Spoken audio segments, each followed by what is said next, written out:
الحمد لله وحده والصلاة والسلام على من لا نبي بعده أما بعد قال الله تبارك وتعالى ولقد خلقنا الإنسان ونعلم ما توسوس به نفسه ونحن أقرب إليه من حبل الوريد إذ يتلقى المتلقيان عن اليمين وعن الشمال قعيد ما يلفظ من قول إلا لديه رقيب عتيد صدق الله العظيم.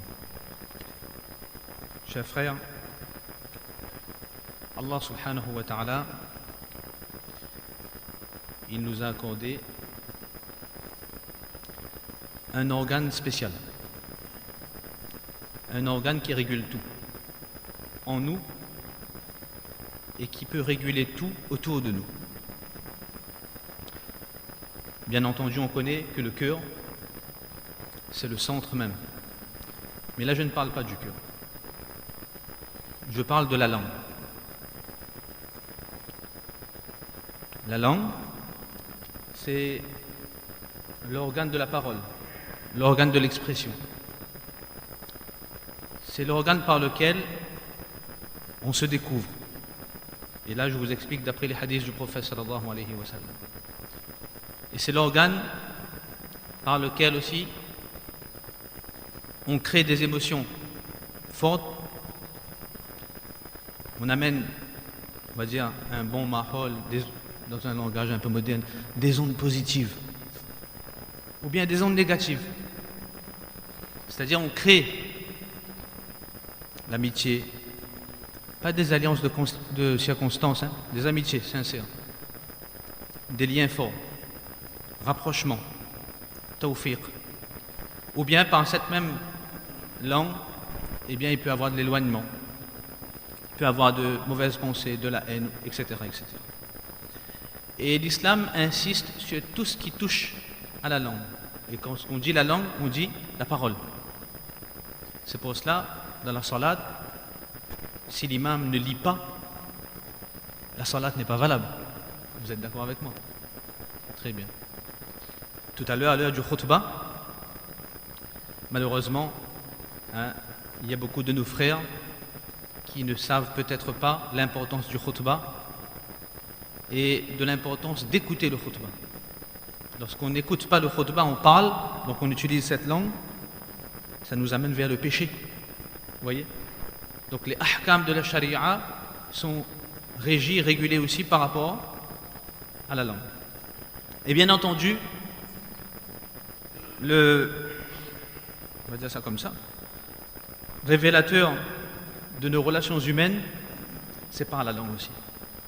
Alors, 2 points, Inch'Allah, 3e point si on aura le temps. 2 points. Premièrement, comme j'ai dit tout à l'heure, la langue et la parole fait que nous allons nous découvrir nous-mêmes. Je vais vous citer 3 points là-dessus.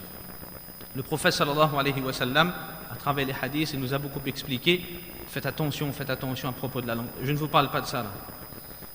Il est dit que la langue, c'est le révélateur de notre personnalité. Dans un hadith, il est dit takallamu tu'rafu. Vous parlez, vous serez connu. Fa innal mar'a makhbu'un tahta lisani.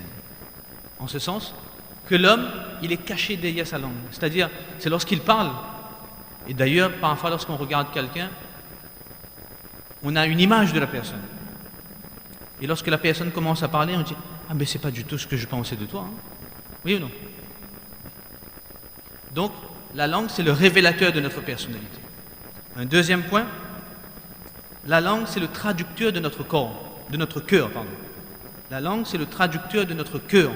Le prophète sallallahu alayhi wa sallam a dit dans un hadith que la foi d'un croyant ne peut être droite tant que son cœur n'est pas droit.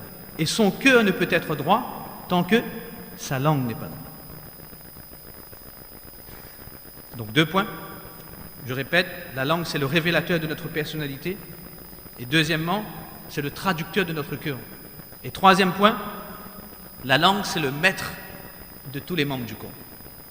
Et là aussi je vous cite un hadith dans lequel le prophète sallallahu alayhi wa sallam dit, et vous l'avez certainement entendu à maintes reprises, que chaque matin qui se lève, eh bien les membres du corps supplient à la langue. et ils lui disent Ittaqillaha fina, crains Allah par rapport à nous. Parce que si tu es droit, on sera droit. Si tu es tort, on sera tort. Donc, on résume. La langue, c'est le révélateur de notre personnalité. Deuxièmement, la langue, c'est le traducteur de notre cœur.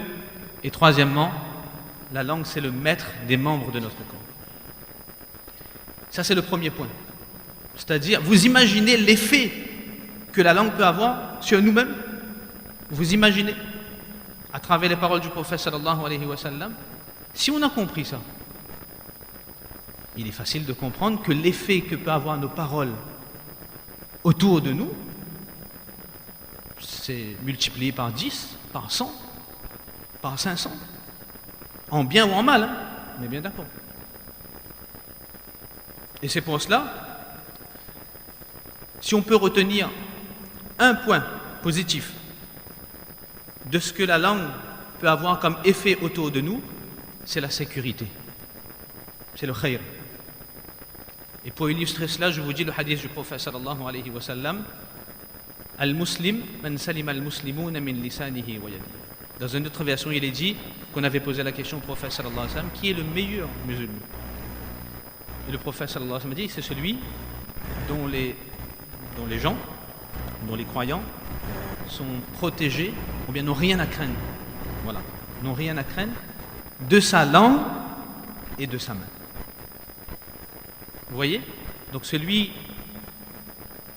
qui protège, qui maîtrise sa langue, autour de lui, il amène quoi? Il amène la sécurité. Et la langue, le prophète sallallahu alayhi wa sallam a bien dit la langue et la main. Et la langue a cité en premier. Parce que pour la main, il faut avoir une confrontation, il faut qu'il y ait quelqu'un en face. Pour la langue, même en l'absence d'une personne, on peut parler. Même par rapport à une personne qui est beaucoup plus forte physiquement que nous, on peut parler en mal d'elle parce qu'on n'a rien à craindre si on n'est pas dans une confrontation physique. Donc c'est pour ça que le prophète sallallahu alayhi wa sallam il a mis en avant ce point-là. C'est pour cela, comme j'avais dit au début, avec la langue, il y a soit on amène la paix, la sécurité, ça renforce les liens, ça rapproche les gens entre nous-mêmes, mais par une parole aussi, ça peut rapprocher les gens de la religion. Ça solidifie aussi les liens de fraternité et parfois ça peut amener un déclic chez quelqu'un. Et par cette même langue, le contraire de la paix, c'est la guerre. Hein? La haine, ça peut amener des mauvaises pensées. Ça peut éloigner des gens entre eux, mais ça peut éloigner des gens aussi de la religion. Une parole qu'on a dite à un mauvais moment, ou pas à la bonne personne, ou d'un ton qui n'était pas correct, eh bien ça éloigne une personne de la religion. Et ça peut briser aussi des relations qu'Allah subhanahu wa ta'ala nous préserve. C'est pour cela que quelqu'un avait dit que le pouvoir qui nous a été octroyé de parler constitue un réel danger. Le pouvoir qu'on a de parler, c'est un danger, ça. Et c'est pour ça que le prophète sallallahu alayhi wa sallam, il a maintes fois insisté sur la maîtrise de la langue. Là, on comprend mieux à chaque fois que le prophète sallallahu alayhi wa sallam, comment il a insisté et pourquoi il a insisté. Et donc, qu'est-ce qu'il faut faire? Troisième point, il faut bannir de notre quotidien certaines choses. Certaines choses faciles. On ne va pas parler des choses difficiles. Certaines choses faciles par rapport à cette langue. Premièrement, de parler de ce qui ne nous regarde pas. Imam Ghazali, rahmatullah alayhi, il a écrit un livre, Afatul Lisan, et en premier point dans son chapitre, il a écrit ça. Parler de ce qui ne nous regarde pas. Il est dit qu'une fois, à l'époque du prophète sallallahu alayhi wa sallam, il y avait un jeune qui était tombé en martyr à la guerre de Uhud, et il y avait une pierre qui était attachée à son ventre. Alors sa maman, elle l'a pris dans ses bras, et puis il a essayé le jeune était shahid. Sa maman a fait doigt pour lui, sa maman a dit, le paradis sera doux pour toi mon fils. Mais le prophète sallallahu alayhi wa sallam, qui avait peut-être reçu la révélation de la part d'Allah subhanahu wa ta'ala, à propos d'un péché de ce jeune-là, le prophète sallallahu alayhi wa sallam lui a dit, et qui t'assure qu'il ne parlait pas de ce qui ne le regardait pas. Il était shahid, et pourtant le prophète sallallahu alayhi wa sallam a dit ça. C'est-à-dire, le prophète sallallahu alayhi wa sallam a voulu faire comprendre par là que il ne faut pas parler de ce qui ne nous regarde pas. D'ailleurs, dans un hadith, le prophète sallallahu alayhi wa sallam a dit Min husni islamil mar'i, un des signes de la perfection de la foi d'un homme, c'est de ne pas s'occuper de ceux qui ne le regardent pas. Donc ça c'est un point qui est facile, chacun de nous peut mettre en pratique. On a tellement de problèmes dans notre vie personnelle, notre vie familiale, notre vie professionnelle, avec nos enfants, etc., que si on peut mettre ce principe-là en pratique, Inch'Allah, ça sera un khair pour nous. Et le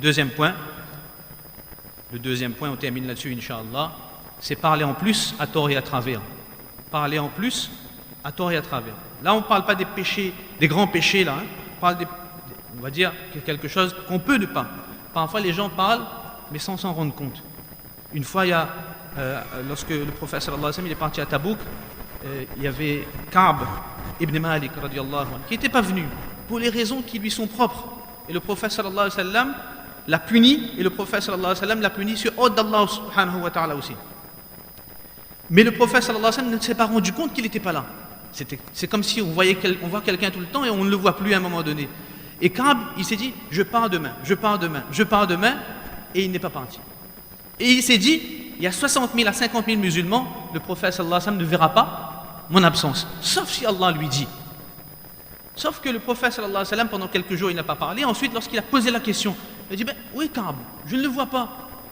Alors il y a quelqu'un de la tribu des Banu Salama, de la tribu de Ka'b ibn Malik radiyallahu anhu, il dit, non, mais c'est Dra, parce que c'est quelqu'un qui avait, quand même, on va dire, les moyens. Non, mais fini un grand monde maintenant. Je vous traduis en ce sens-là. Maintenant, il vient plus avec nous. Ces draps l'ont retenu. Ces draps, c'est-à-dire sa parure, sa tenue vestimentaire, il porte de beaux vêtements. Maintenant, ça l'a retenu, il vient plus avec nous. Immédiatement, un autre compagnon qui était de la même tribu de Ka'b et de cette personne-là, qui s'appelait Mu'az ibn Jabal, il a dit, Bi'sa ma qulta. Tu as dit quelque chose de mauvais, là. C'est faux en plus. Wallah ya Rasulallah, je jure par Allah, au prophète d'Allah, que nous ne connaissons que du bien de Ka'b ibn Malik radiyallahu anhu. Les raisons pour lesquelles ils ne sont pas venus, ce sont ces raisons. Mais nous ne connaissons que du bien. Donc là aussi on voit, et Mufti Ahmad Khan Pouri, rahmatullahi barakatuh, il dit que lorsqu'on est dans cette situation, quelqu'un qui dit quelque chose qui est faux en notre présence, la moindre des choses, c'est de dire que c'est faux. Et si on ne peut pas, c'est de se lever, de partir, au moins de dire comme Mu'az ibn Jabal radiyallahu anhu, il a dit. Qu'Allah subhanahu wa ta'ala nous donne le tawfiq de comprendre. Donc je répète, la langue c'est quelque chose, et la parole donc c'est quelque chose qui peut être extraordinaire, comme c'est quelque chose qui peut être très nuisible pour notre spiritualité, pour notre famille, pour la communauté. Qu'Allah nous donne le tawfiq de comprendre. Amin ya rabbal alamin. Wa akhiru da'wana alhamdulillah.